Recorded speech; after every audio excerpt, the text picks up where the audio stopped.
Chadwick Boseman. Chadwick Aaron Boseman's life was defined by discipline, grace, and purpose. Born in Anderson, South Carolina, he found his calling after tragedy struck when a high school teammate was killed. Boseman wrote and staged his first play, Crossroads, to make sense of the loss. That early act of creation set the tone for a career built on using art to confront meaning and mortality. After earning his Bachelor of Fine Arts from Howard University, he was mentored by Felicia Rashad, who helped raise funds through a donation from Denzel Washington so that Boseman could study at Oxford's British American Drama Academy. Before fame, he wrote and directed plays like Deep Azure, exploring police violence and racial identity years before such topics were mainstream in Hollywood. Boseman's path to icon status began with a trio of biographical performances that embodied Black excellence: Jackie Robinson in 42, James Brown in Get On Up, and Thurgood Marshall in Marshall. Yet the true summit of his legacy came with Black Panther. As King T'Challa, he projected strength and nobility that transcended the screen, giving the world's first major Black superhero both regality and vulnerability. Few knew that through it all he was privately battling stage 3 colon cancer, a diagnosis he kept secret even as he filmed physically demanding roles between surgeries and chemotherapy. Chadwick Boseman passed away on August 28, 2020, at 43 years old, from complications related to colon cancer. The news stunned the world. His family's announcement became the most liked post in Twitter history, a fitting tribute to a man who embodied resilience and heroism. John Witherspoon. John Witherspoon's rise from Detroit's working-class neighborhoods to Hollywood's comedy elite is a story of relentless persistence and authenticity. Born John Witherspoon in Detroit, he was one of 11 children in a family deeply tied to the city's creative scene. His brother William co-wrote the Motown hit, What Becomes of the Broken-Hearted. Before finding fame, Witherspoon worked on a Cadillac assembly line, modeled for J.L. Hudson's department store, and played the trumpet and French horn, experiences that grounded his humor in everyday reality. His big break came through the 1970s stand-up circuit, where he formed friendships with comedy giants like Richard Pryor and David Letterman, who later became godfather to his sons. Witherspoon's gift was creating father figures who felt real, flawed but full of heart. As Pops Williams in the Wayans Brothers, he embodied the wisecracking diner owner whose love was as loud as his wardrobe. As Willie Pops Jones in Friday, he became a cultural icon, immortalizing lines like, "Don't nobody go in the bathroom for about 45 minutes." His voice work as Granddad Freeman in The Boondocks introduced him to a new generation, blending biting social satire with humor. Behind the laughs was a man of humility and grit. On his way to Los Angeles, he gambled away all his money in Las Vegas and was stranded for 6 months, working odd jobs until he could continue west. John Witherspoon passed away at his home in Sherman Oaks, California, from a heart attack at 77 years old. His death left a deep void. Ice Cube called him naturally funny, and audiences agreed. Witherspoon wasn't just a comedian, he was America's dad. Harry Belafonte. Harold George Belafonte Jr. was born on March 1, 1927, in Harlem, New York to Jamaican parents who often struggled to make ends meet. His childhood alternated between Harlem and Kingston, Jamaica, where poverty was constant and survival required ingenuity. Belafonte later described his youth as an underground life, where his mother frequently changed their last name to avoid immigration officials. That early instability planted in him a fierce empathy for the marginalized, a conviction that would shape both his art and his activism. Before fame, Belafonte served in the U.S. Navy during the Second World War and later attended the dramatic workshop of the New School, alongside Marlon Brando and Tony Curtis. His breakout came not through acting, but through music. His 1956 album Calypso, featuring the timeless Day-O, became the first LP by a single artist to sell more than 1 million copies. His charisma soon translated to film. In Carmen Jones and Island in the Sun, he broke racial taboos by portraying romantic leads opposite white actresses, roles virtually unheard of for Black men at the time. Off-screen, Belafonte's influence was revolutionary. He was a close ally of Dr. Martin Luther King Jr., financing civil rights campaigns, organizing the 1963 March on Washington, and using his fame to amplify the movement. He and his lifelong friend, Sidney Poitier, were so poor as young actors that they often shared one ticket to the theater, one watching the first act, the other the second. Harry Belafonte passed away on April 25, 2023, in New York City at 96 years old from congestive heart failure. His voice carried nations, but his legacy endures as proof that art can be the loudest form of resistance. James Earl Jones. James Earl Jones passed away on September 9, 2024, at 93 years old from complications related to diabetes. A quiet end for a man whose voice thundered through generations. Born on January 17, 1931, in Arcaboutla, Mississippi, and raised by his grandparents in rural Michigan, Jones grew up surrounded by silence. A severe stutter left him nearly mute for 8 years, communicating mostly with farm animals until a compassionate teacher, Donald Crouch, encouraged him to recite poetry aloud. That simple act unlocked a voice destined to become one of the most recognizable sounds in modern cinema. After serving in the U.S. Army during the Korean War, Jones studied drama at the University of Michigan, and honed his craft on the Shakespearean stage. His resonant, commanding tone found immortality as the voice of Darth Vader in Star Wars and Mufasa in The Lion King. He initially asked to be uncredited for Star Wars, believing his contribution too small to matter, an irony that time proved magnificently wrong. Jones's filmography is a monument to versatility. He portrayed kings, fathers, and mentors in The Great White Hope, Coming to America, and Field of Dreams. His career earned him 2 Tony Awards, an Emmy, and an honorary Oscar, but his influence reached beyond trophies. He gave generations permission to equate blackness with authority, intellect, and dignity. The boy who once feared to speak became the definitive voice of cinema. Michael K. Williams. When Michael Kenneth Williams was found dead in his Brooklyn apartment on September 6, 2021, the world lost one of television's most hauntingly authentic performers. Born in East Flatbush, Brooklyn, he grew up amid poverty and violence, channeling those experiences into art that spoke for the voiceless. A razor slash he received during a bar fight on his 25th birthday left the vertical scar that became his signature and, paradoxically, his ticket into acting. Tupac Shakur spotted his photo and cast him in Bullet, launching his career. Williams's portrayal of Omar Little in The Wire redefined what television could be. His whistled tune and moral code made him both feared and revered. Off-screen, he was candid about battling addiction, admitting he used drugs even while filming the series. Later, in Boardwalk Empire and Lovecraft Country, he transformed trauma into layered humanity, portraying men fractured by pain but never devoid of dignity. His death at 54 from an accidental drug overdose was a tragedy that mirrored the empathy he gave to every broken soul he played. Richard Roundtree. In October of 2023, when Richard Roundtree died at 81 from pancreatic cancer, Hollywood lost the man who redefined cool. Born on July 9, 1942, in New Rochelle, New York, Roundtree began his career not in film, but in fashion, modeling for the Ebony Fashion Fair and appearing in major ad campaigns before joining the Negro Ensemble Company to study acting. That training prepared him for his seismic breakthrough as private detective John Shaft in 1971's Shaft. Clad in a leather trench coat and unflinching swagger, Roundtree became the first black action hero, bringing the confidence and independence of the Black Power era to the big screen. The film's success sparked sequels and made him an international star. He later appeared in Roots, Earthquake, and Seven, and reprised his iconic role alongside Samuel L. Jackson in later Shaft films. Behind the fame, Roundtree quietly battled male breast cancer in the 1990s, later becoming an advocate for awareness. Cool, courageous, and pioneering. Richard Roundtree's presence reshaped Hollywood's image of black masculinity forever. Tommy Tiny Lister. Tommy Tiny Lister was a mountain of a man with a heart that didn't match his nickname. Born on June 24, 1958, in Compton, California, he grew up channeling his size and determination into athletics, becoming an NCAA Division II shot put champion before briefly joining the Oakland Raiders. His natural charisma soon led him to acting, where he turned his blindness in one eye, a result of a detached retina, into a signature look that made him unforgettable on screen. Lister's career reached its peak in 1995 when he played Debo, the menacing yet oddly endearing bully in Friday. The role became so iconic that getting Debo'd entered the cultural lexicon. But away from the camera, he was known as a gentle, God-fearing family man devoted to his daughter Faith.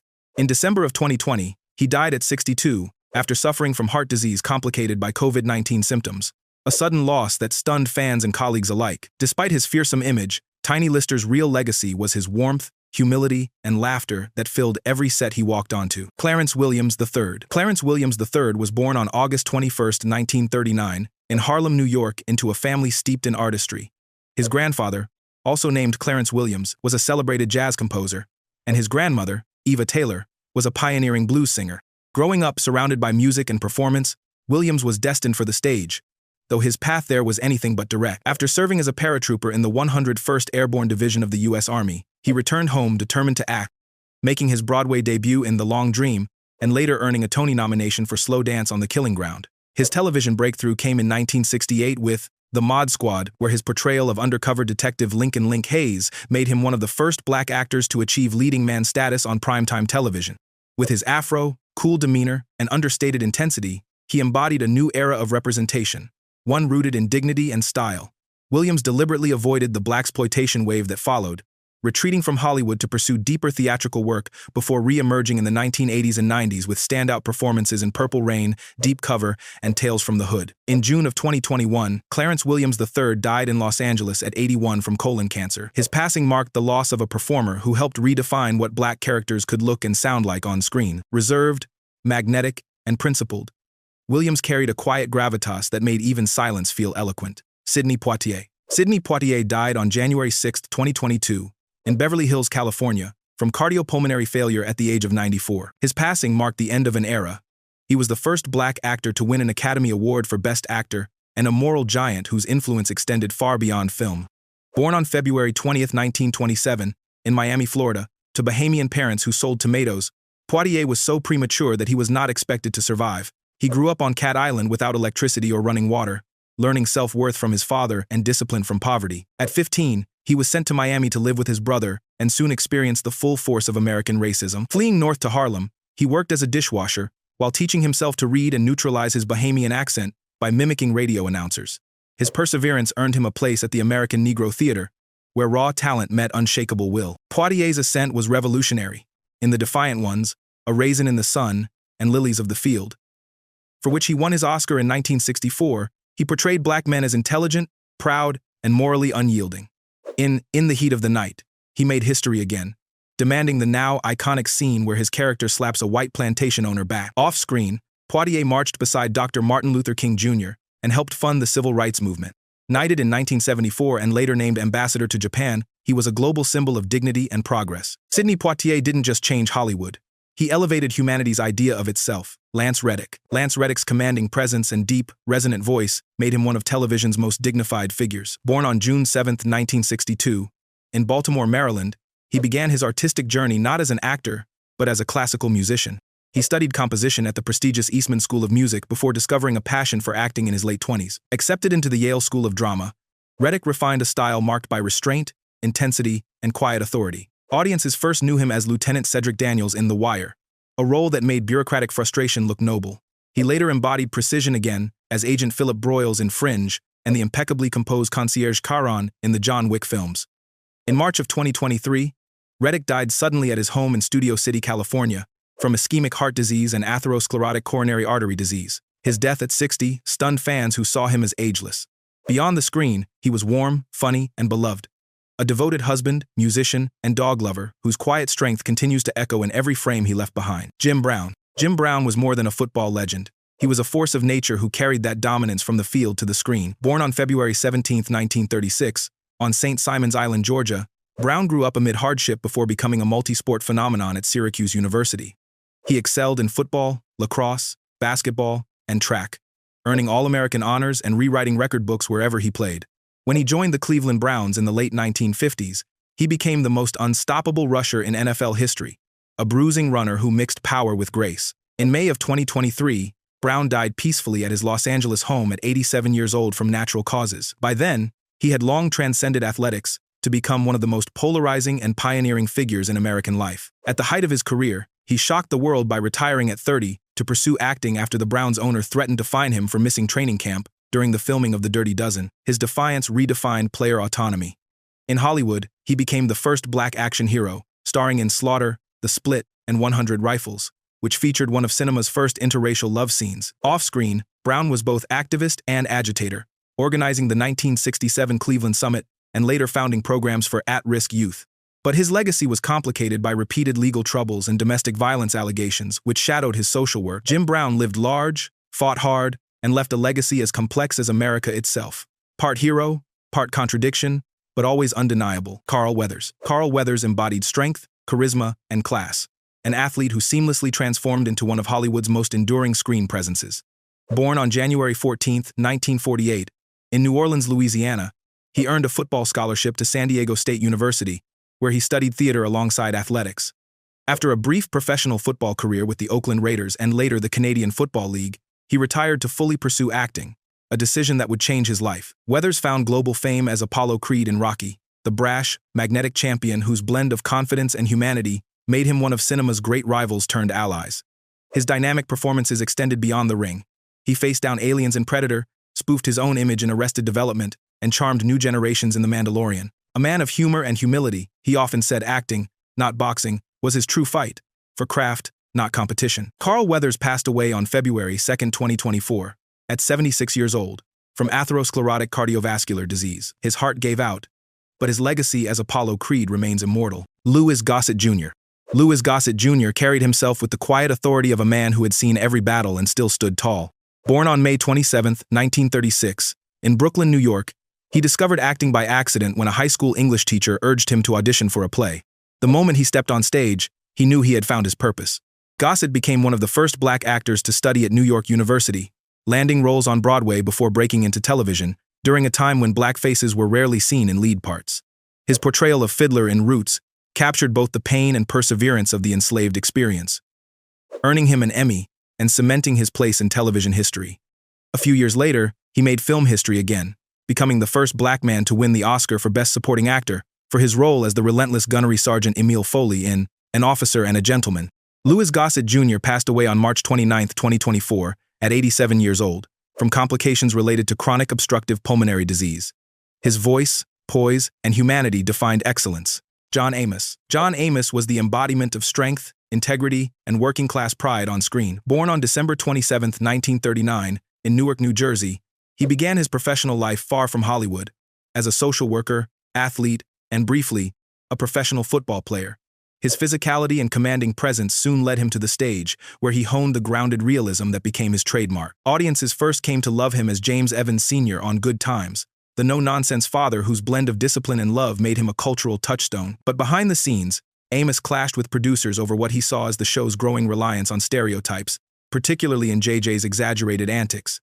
His principled objections got him fired, yet they only deepened public respect for him. He later brought that same authenticity to roles in Roots, Coming to America, and Die Hard 2, crafting a legacy of men whose moral backbone mirrored his own. John Amos passed away on August 21, 2024, at 84 years old, from congestive heart failure. His passing marked the loss of television's truest father figure, one who stood firm, spoke truth, and never compromised his character. Thomas Jefferson Byrd. Thomas Jefferson Byrd was killed on October 3, 2020, in Atlanta, Georgia, at 70 years old, after being shot multiple times in the back, a senseless act of violence that stunned the artistic community. His death was a tragic end for a man whose performances were anything but ordinary. Born on June 25, 1950, in Griffin, Georgia, Byrd built his reputation not through fame but through mastery. A Juilliard-trained stage actor, he brought gravity and rhythm to every role, commanding attention without ever raising his voice. Byrd became best known for his long collaboration with director Spike Lee, appearing in 8 of Lee's films including Clockers,